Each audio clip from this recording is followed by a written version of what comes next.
at the end of the sky. It's left of Nebraska and over a crest on a little patch of heaven way out west.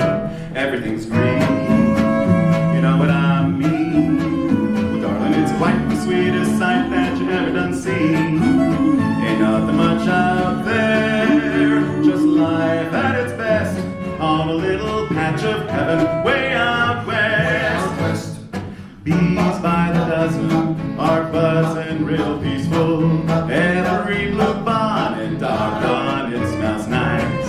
Even the tumbling tumbleweed slows down to match your speed on my tiny half an acre of paradise.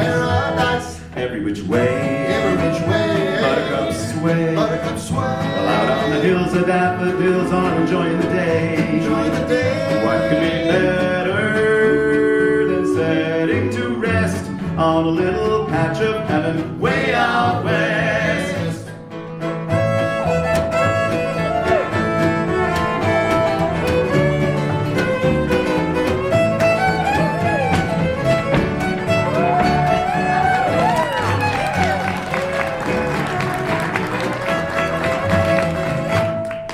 Hummingbirds flutter in buttercup fusion. Every dark daisy seems a lazy you bet.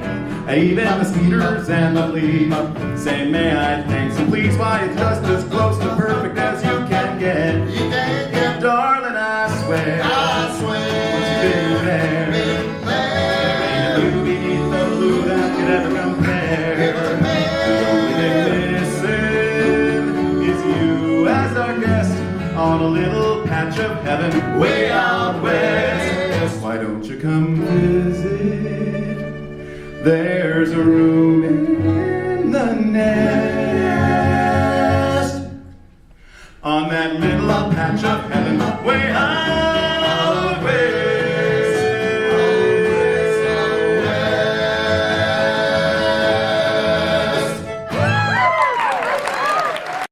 Hey everybody, welcome back to Goots' Disney Pod. I'm your host, Ray Goots, and we are really at the bottom of the barrel today. But joining me, speaking of bottom of the barrel, all the way from Staten Island, joining me is Michelle Conrad as my guest today. Michelle, how are you? Hey guys, I'm good. Hey Ray, how are you? Thank you for having me on. And what am I having? I said thank you for having me on. Oh yeah, anytime. I wanted when I watched all these movies ahead of time. A lot of them I've seen, but a lot of these newer ones I didn't. So I watched them all ahead of time to get ready for this podcast. When I got to Home on the Range, I was like, who the fuck? What comedian am I gonna get to do this movie? And then I was struggling even last week, and then I think I messaged you, or you made a status, and I'm like, oh, you know who'd be good? Michelle Conrad. Yeah. Because you just don't give a fuck. Because a lot of people, there's gonna be a lot of fat jokes about Roseanne in this episode, and I feel like a lot of people be like, it's body positivity, and but this anyway. Before we get into Home on the Range, let's get into you and your path to superstardom. How long have you been doing stand-up? So I started doing stand-up, I want to say it's 2013 or 2014. I think it's 13. Mm-hmm. I don't really look at calendars. But yeah, no, I've been doing it that long, but then I took a lot of time off, as you know. And then now I'm going back strong, as soon as the quarantine hit, I was like, this is the right time. Let's stop. As soon as comedy ended, you were like, now I'm going to get serious. Yep, exactly. Yeah, you did take a break. You were killing it at March Madness, and you were doing a lot of shows on Staten Island like a few years ago, and then you took some time off, but you were back at it. I mean, you didn't do stand-up, but you did pick me up at a show. Remember last November, you picked me up at a show. Yeah, it wasn't that long ago. Yeah. Yeah. Before the world ended.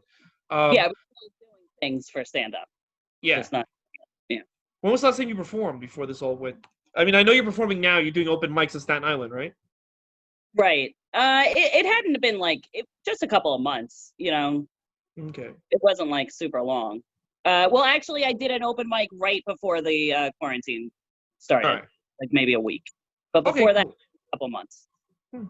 I'm doing a show tomorrow, which I haven't done. The last time I did a show was at Governor's the Thursday before everything shut down.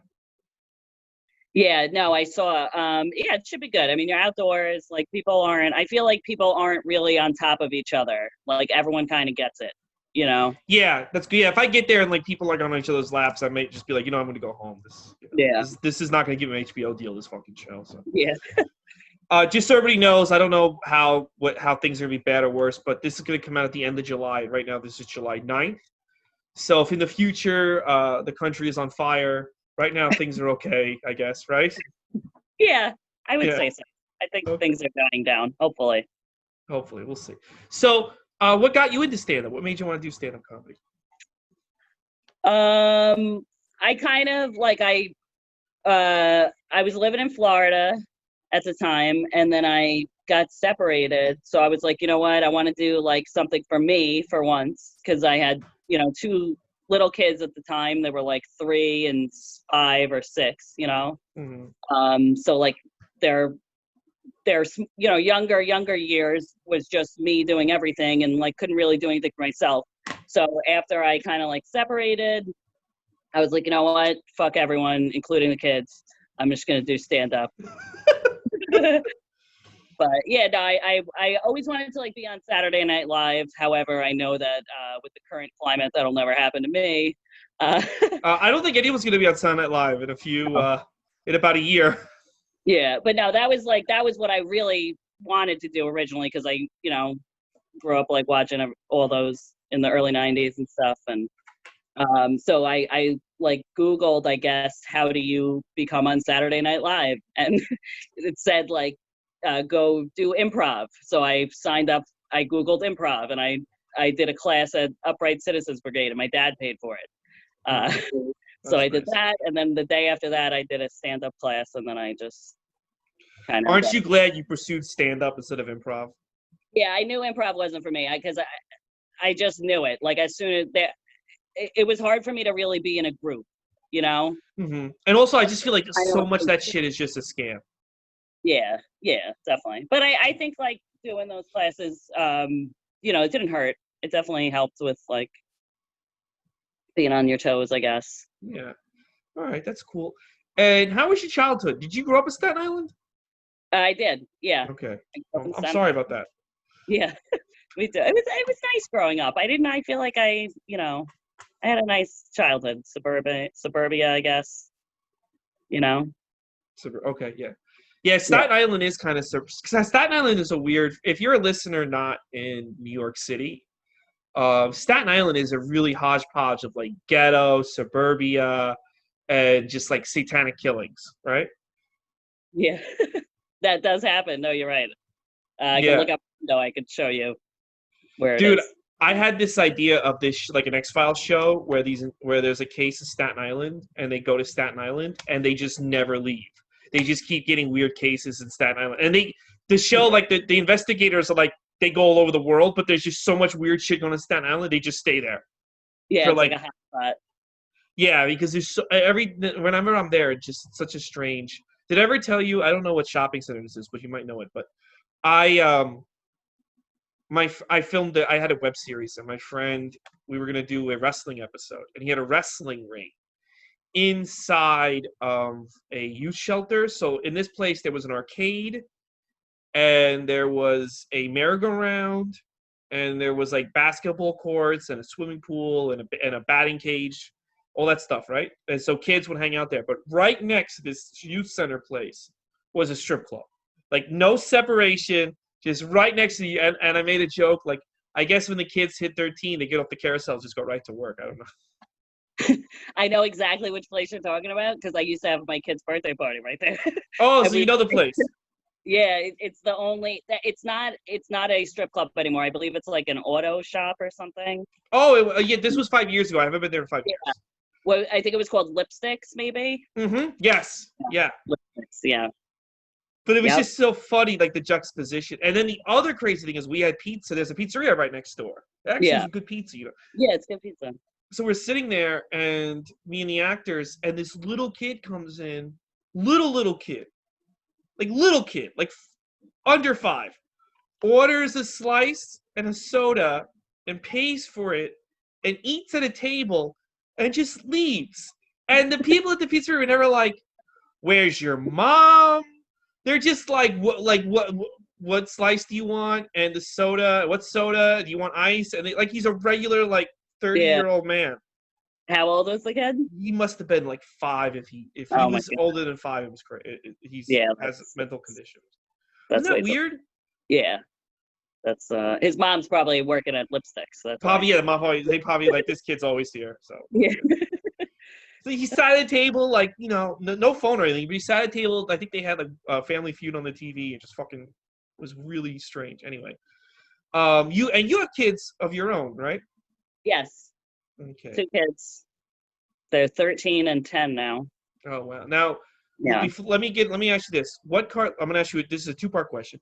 Okay. When you were a child, did Disney have an effect on you? Were you into any cartoons? And also, what Disney movies and cartoons did your kids enjoy as they grew up? So with me, yeah, definitely. Like I had all the VHSs, you know, and I think I still have some. But like I remember the covers so much because I would watch the movies. But even when I wasn't watching the movies, I would just like stare at the covers. Yeah, they had good covers back then.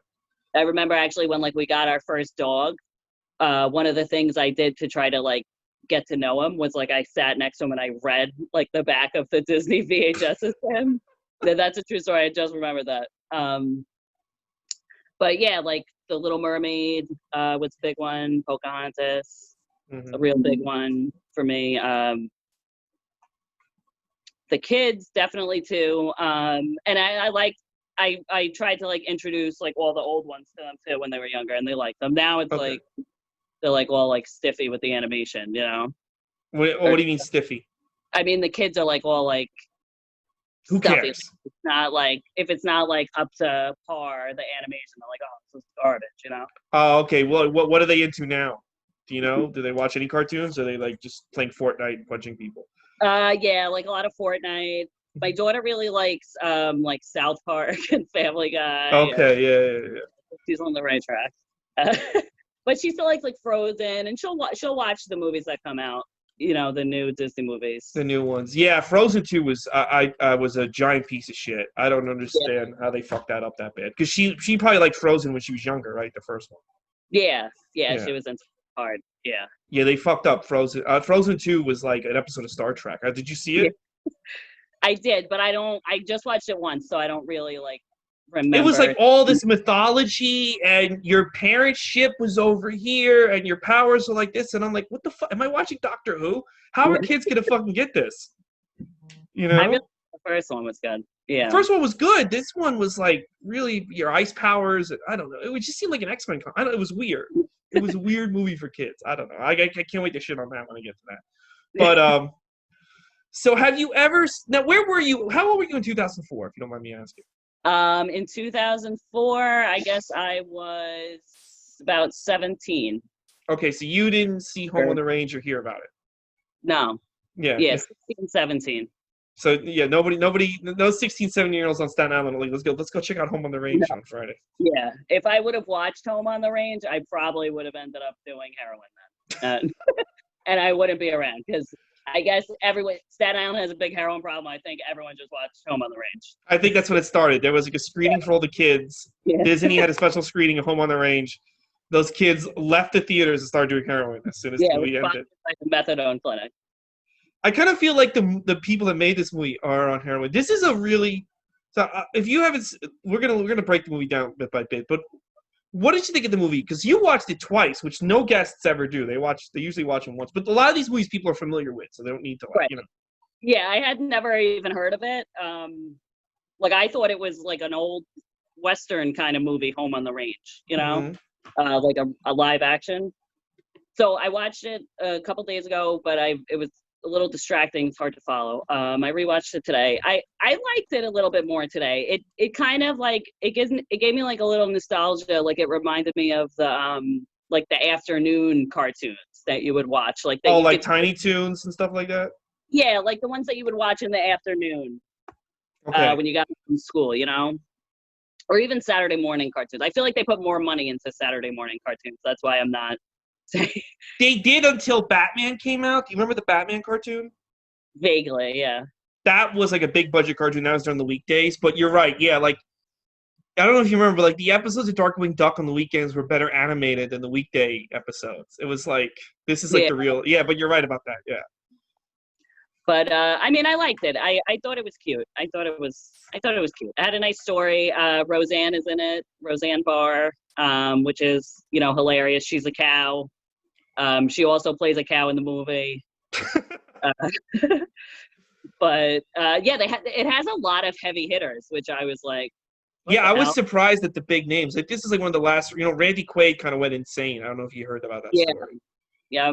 He's Randy like the Quaid- Sorry. yeah, they're Randy Quaid. They're trying to like deport him from Canada. He's the only person that's ever been deported from Canada, and he has like all these court cases and shit.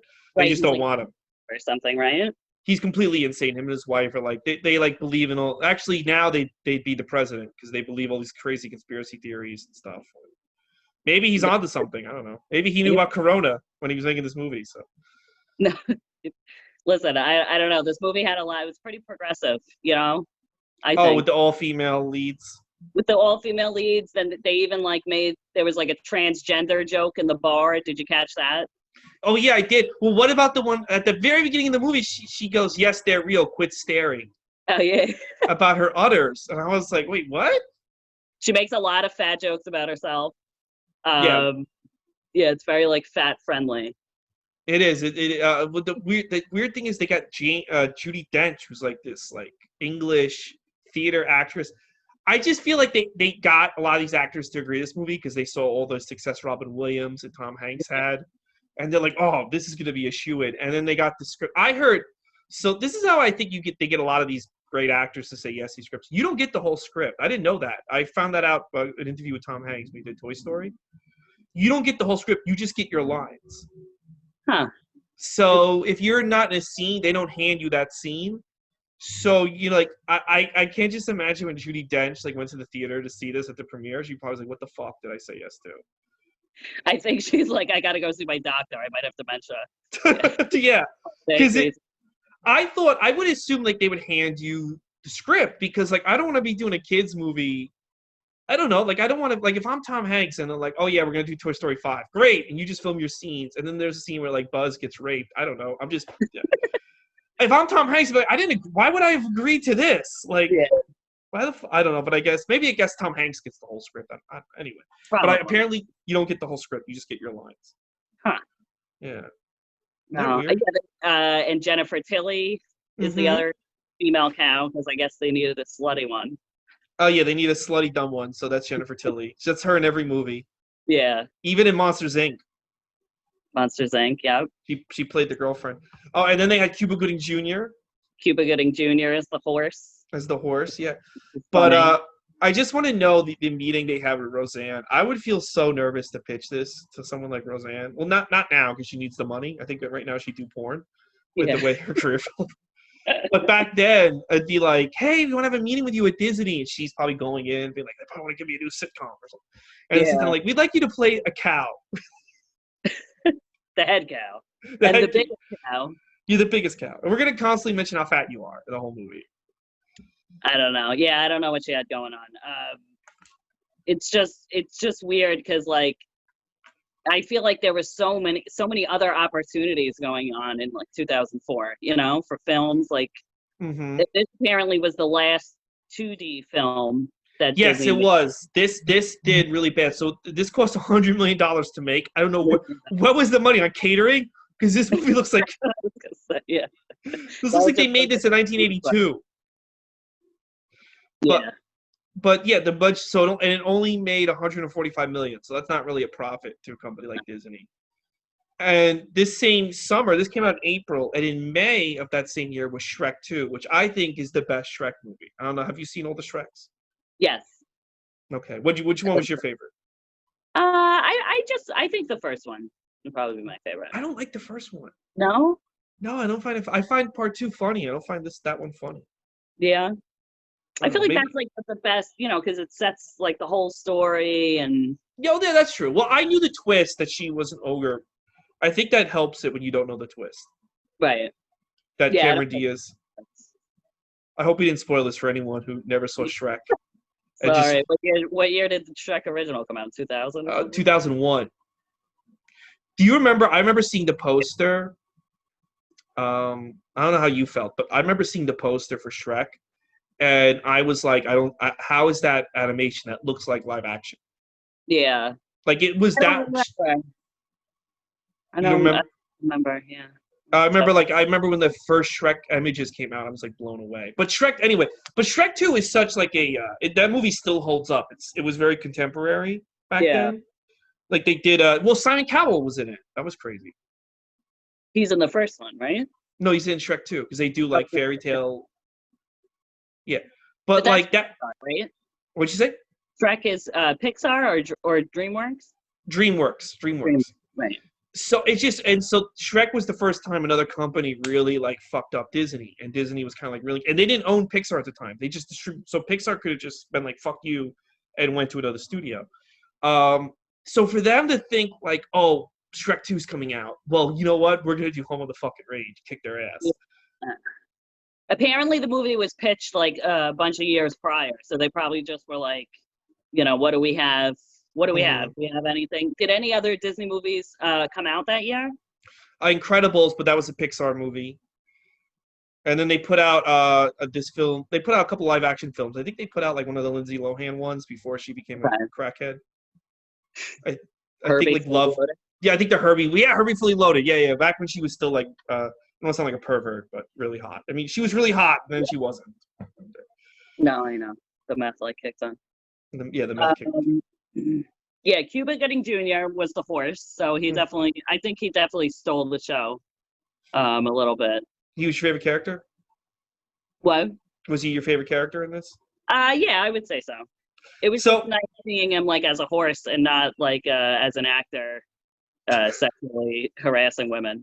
Yeah. He hooked up with a comedian we both know. I don't want to say her name because it's on a podcast, but she went to the cellar just to like get a drink, and he was there, and she said hi, and then he wouldn't leave her alone, and she didn't care because whatever. But then they hooked up. Yeah. I've been thinking about him recently, and I had this old memory, like this rumor of him threatening his way to the Jerry Maguire part. But apparently nobody else remembers this. So I don't know. I don't know if some kid like in the playground just said it out loud, and I thought it was like real. I think I think the story. I have to look it up, but I think the story is like he cornered the director and screamed "Show me the money" at him over and over again. Okay. Or something. I think he did. He definitely fought really hard to get the role. But it paid off. He got an Oscar. So. Yeah. Did he get the Oscar? Yeah, he got the Oscar. I remember because his acceptance speech was him just yelling, and then he probably. Okay. I remember now. Probably grabbed some girl's ass and did coke. Yeah. Real quick off topic. Remember when we met Brendan Fraser? That was cool. Yes, I always tell that story.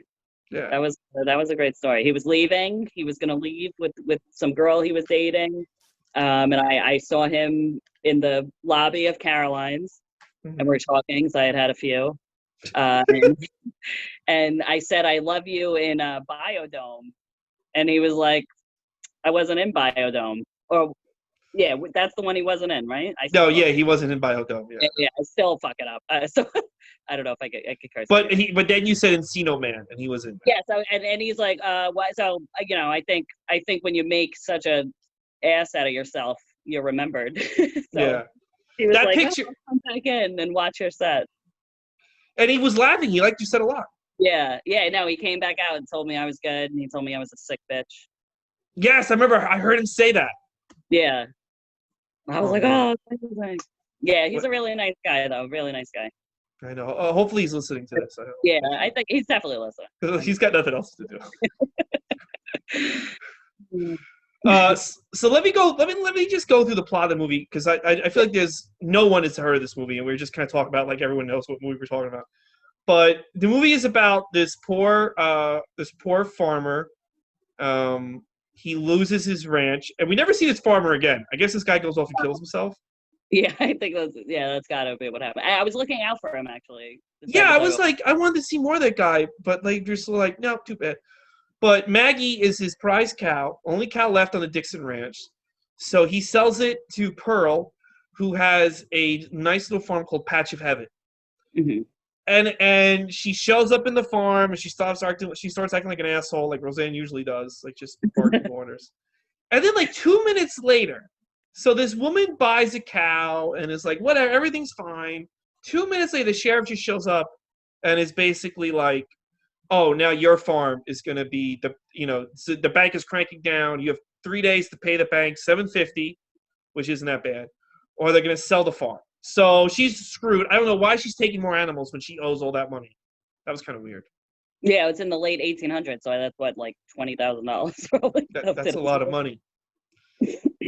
That's a lot of fun. That's a lot of the anyway. That's going to happen to a lot of our neighbors with the corona with the evictions coming up.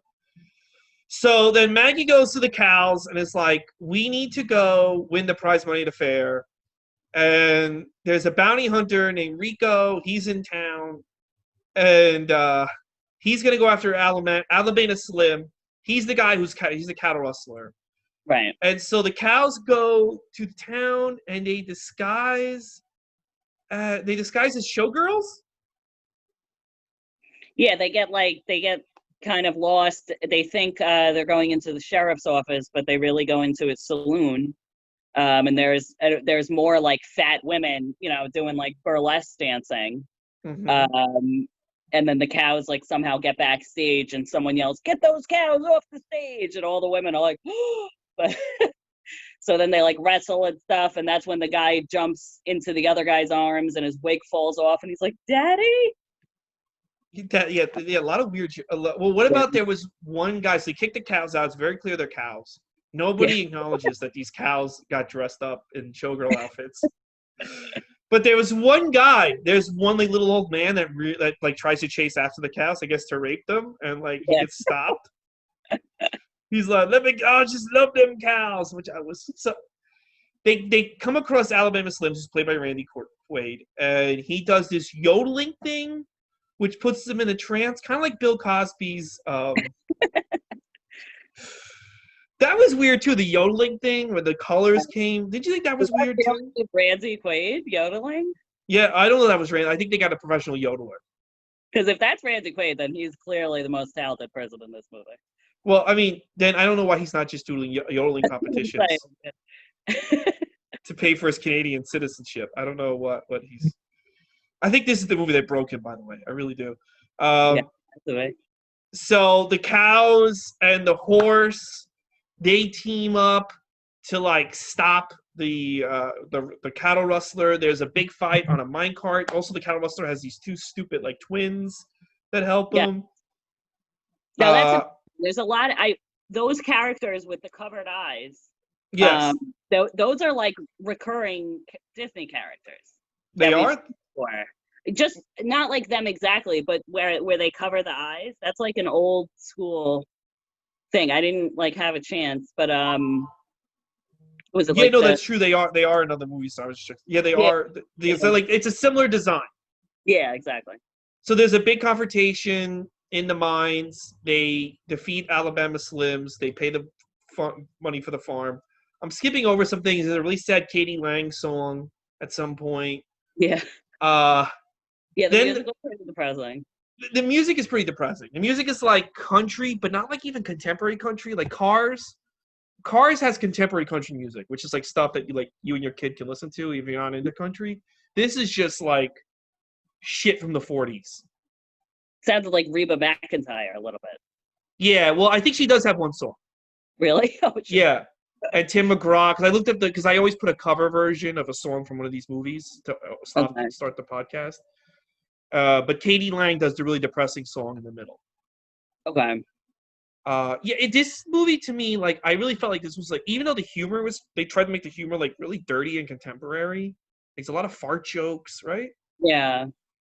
It still felt really old fashioned, like the art design. It felt like something that was made in the 40s.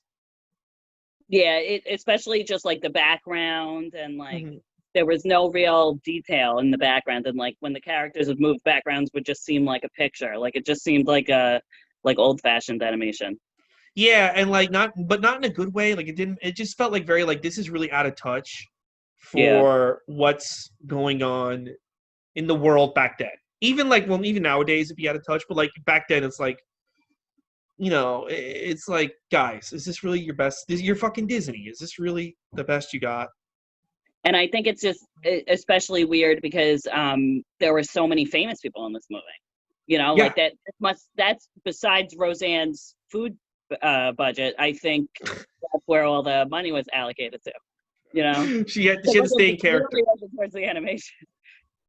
No, it didn't. Yeah, like, I don't see how, like, unless they paid the animators $1 million a day to fucking come in. Yeah.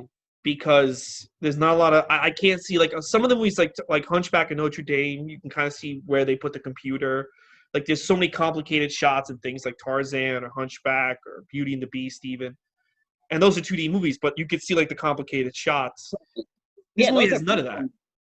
Yeah, this is like, there's one scene with the clouds. It just looks like someone took, like, a sponge and was just, like second grade artwork, Yeah. Really, really. Did your kids get a walk in the room when you were watching this, or no? No. Do you think your kids would like this, or not at all? Absolutely not. They would be offended that you. Yeah. I don't even think my 3-year-old nephew, like, even the cartoons nowadays, they're so, like, vibrant, Mm-hmm. Oh yeah, I watched. Because after this season I'm gonna do Pixar, so I was watching Finding Dory yesterday, and it's just amazing the shit they do. Like, just just with the and they're just fishes, but they look so realistic. Yeah. Looks so real, yeah. Oh man, so you would not recommend showing this to any children? No, I wouldn't say that. It's just hard, like, with the kids nowadays. They're like, I guess their bar is set so high that they can't. But I kind of feel like the bar was set high in 2004, even like. Yeah, well, it's probably why I guess none of us saw it back then, right? When did you first see it for this? Yeah, so I watched it in February. I watched it to get ready for this. So. Okay. Yeah, and I watched it in February. I watched them all ahead of time, so I would be able to pick the comedian. And this movie, I had no fucking comedians in it. Yeah. And then you showed up. Thank you. The obscure comedian for the obscure movie. Hey, you're not obscure. You're world famous, all right? No, I'm not. Okay. But going back to these characters, though, the whole time I had to look it up. With the horse, originally we thought it was Chris Rock, because it seems like Cuba Gooding Jr.'s like whole mentality going into this was just like how to do a Chris Rock impression. Yeah, that's true. Yeah. Mm-hmm. I don't know. Yeah, maybe I should. Oh, this was made by the guy who made Pocahontas. Wow, I guess he was like, we know Pocahontas didn't suck enough. Let me do this. Yeah, but I liked Pocahontas, but even Pocahontas had better animation than this, and that was made in what, 94? Yeah. Mm-hmm. They were making this in the 90s. That's why it looks so old-fashioned. Yeah. Oh, they were making it in the 90s.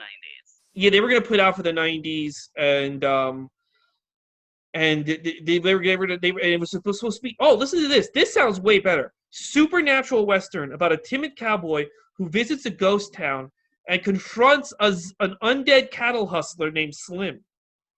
I like that, yeah. That sounds badass. Why wouldn't you do that movie? Yeah, they should have made, like, Tim Burton direct it. That would have been awesome. Yeah, like they should. You know what? How they're doing like live action remakes of all these. Yeah.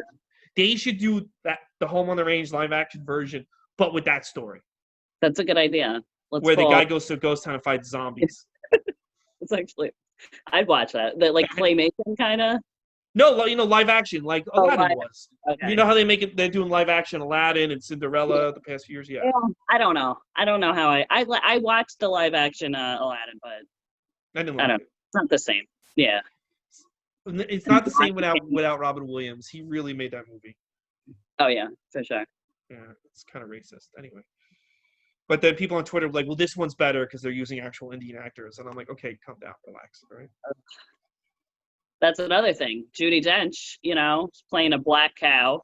I guess she's used to it because she's a Shakespearean actor, I was about to say she used to bag a black guy. I was like, okay. And she's old school, so I'm pretty sure her early career was all in blackface. I'm surprised Judi Dench didn't come out to renounce her voice acting role as a black cow. Any day now. Like everybody else came out, I love the project's already done. Now the actors are like, I regret that I did that. It's like, well, do you regret your paycheck? Because no, of course not. Yeah. No. Why don't you give up a house payment to show your regret? Oh, no. Yeah. Make it solution. I think they should. I think if they remake this, they should cast actual cows to play. Yeah. The peanut butter in the mouth. Can I tell you something? I would feel so crushed if I got signed to a deal for Disney and they agreed to make my movie about like cowboys fighting zombies, and then they pull me in a room and they're like, "Yeah, we're gonna go in a different direction, and it's now gonna be about a fat cow played by Roseanne." I would just be like, "Wait, what?" Yeah, I guess they didn't want to go too dark. I know, but like, I think that movie would be like, I think that movie we all would have went to go see. Yeah, definitely, especially at that time. I liked the middle though when they were doing like the yodeling and all the cows were turning different colors. Like it seemed like I could have watched it at that time on shrooms. You know? That's true. Yeah, because that's very druggy. Yeah, that part was. Let's see. Oh, Alan Menken and the guy from Beauty and the Beast did Beauty and the Beast and Aladdin and no, Beauty and the Beast and Little Mermaid did the music. That's weird because the music kind of sucked. Really? You never heard any. I never heard any of those songs before. Yeah, they don't play them on the radio or anything. Not on Z100. Oh man! So, you ready for this? Yeah. This is an interesting fact. When the movie came out, it opened 4th that weekend. Listen to the movies that beat it: Hellboy, which I get, that makes sense. Scooby-Doo 2, and Walking Tall with The Rock. Walking Tall. Wow. What was number 5? What did it beat out? I gotta see. I don't know if I can't see the list. They just had that. Oh, I think it beat The Alamo.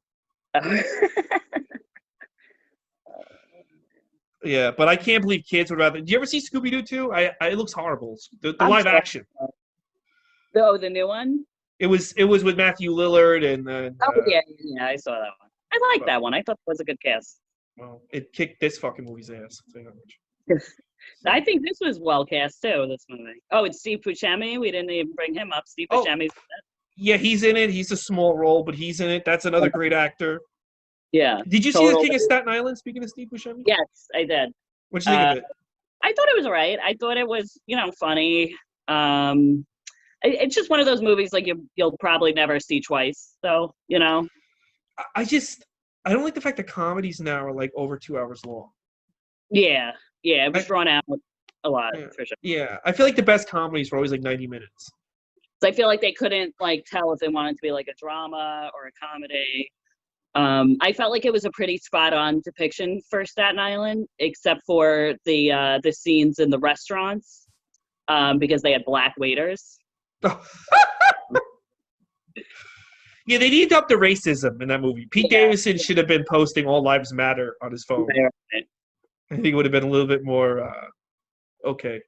Danny DeLeo was his neighbor. Yeah. How's Ricky Velez and Bill Burr? Real quick. Say it again. How's Ricky Velez and Bill Burr in the movie?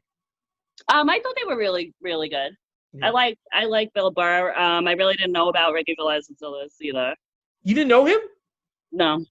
Wow, you're a real disgrace. I think you beat him in March Madness. World. Did I? No, you didn't. But... You did beat that Erica Spera. That was the funniest. That was the best. Spera, yeah. She walked out looking like her life was over.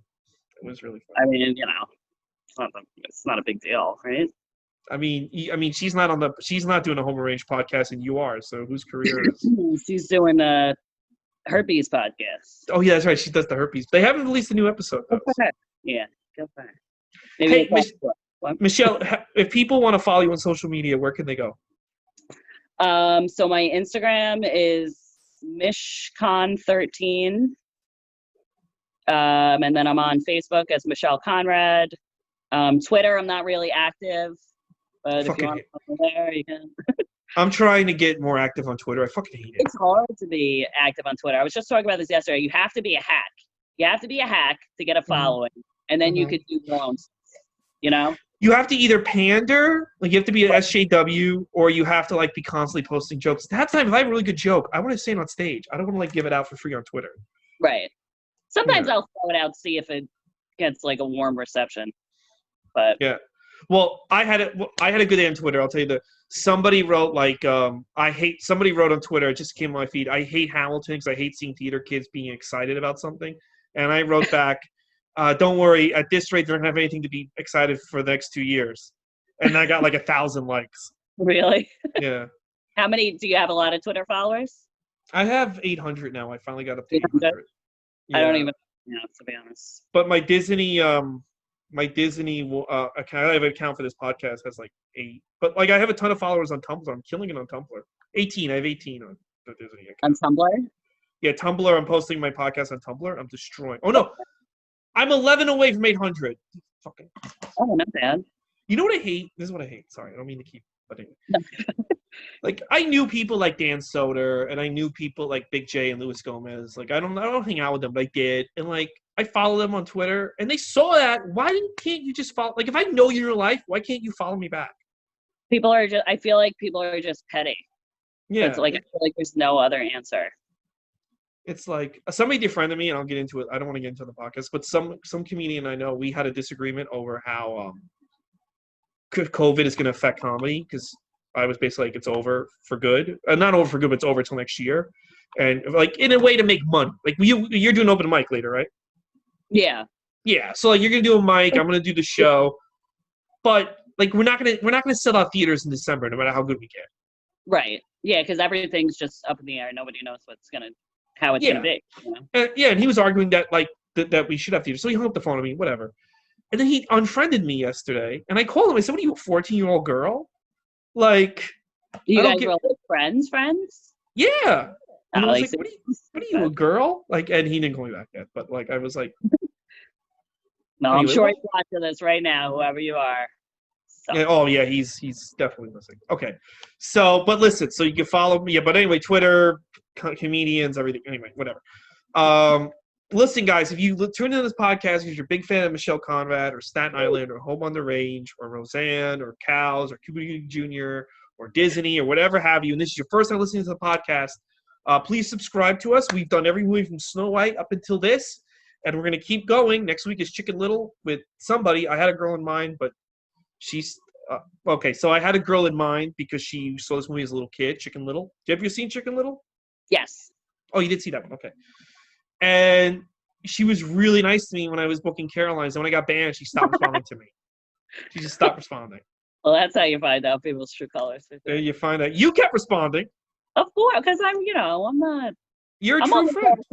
When I'm drunk, I'm not an asshole deep down. I know. You're a good person. You have dogs, so. Yeah. Yeah. Dogs. Yeah. But yes, at home, the cat. I don't mean to vent on people, but yeah, she's not doing Chicken Little. I guess it's too hard for her to do a Chicken Little podcast. But we're gonna have some great comedian on that. So please subscribe, follow the podcast on Twitter, Instagram, Tumblr, Goots' Disney Pod. Follow me, Ray Goots. I have a YouTube page where you can see my special. Michelle was at the taping. She didn't perform, but she was there. I was there. Yeah, that was fun. I went all the way. I was in Queens. I was like I don't ever go out. No, you never go to Queens. We're going for Ray. And you it wasn't what's his name? That guy drove you, the crazy guy. I went with Pauline. It was me, Pauline, and Joe Hanley. Handsome Joe Hanley. I forgot his name. Yeah. Oh my God. Do you still talk to Pauline? I feel like she's gone almost. I know she's just not active. Like on Facebook really anymore. But I think she's doing okay. Okay. Did she do the podcast? Because I was thinking about her as a guest down the road. I don't know, but I definitely ask her for sure. Yeah. You know, because she used to be very active, and I feel like right nowadays with everything going on, I feel like she has a lot to say. Yeah. You know, are really funny. Greg and Rob, the twins, are really, really funny. Yeah, I could have them on. I could have that kid Patrick, the roofer guy. Yeah. Pat Agate, yeah. Yeah, I could have him. We've all been going, like all of us. Yeah, the Staten Island crew's staying strong. Yeah. You guys should do your own version of SNL, Staten Night Live or something. Yeah. I don't know. Do sketches. There you go. I mean, like, whatever. I mean, like, they're doing Saturday Night Live now is just sketches on their phone. So why anyone could do that at this point? That's what it is, right? Well, yeah, I've actually been have a couple sketches in mind. I don't want to say on air. Yeah, so, you don't want to, in case Roseanne's listening, you don't want to. Yeah. But I have a couple things I want to do. But they seem like it's like I don't even know how I could, like, I don't have like sets, like scenes. You know what I mean? Like, well, you could just get a green screen and then like put a Zoom background, or you could just do it on. You could just record it on Zoom and put a background. Oh, okay. Yeah, I didn't even think of that. There you go. All right. Well, that's the podcast for Home on the Range. Michelle, do you have anything to plug? Any shows that you're going to be doing or anything? Yeah, in August? No. No? Hopefully Okay. the shows are open and I get booked. Follow her on Instagram and follow her on Facebook. She's really funny. Thank you. Thank you, Ray. I had fun. Thank you. Thank you so much for joining it. And next week, Chicken Little with someone. Chicken Little. All right. See you next time, guys. Bye-bye.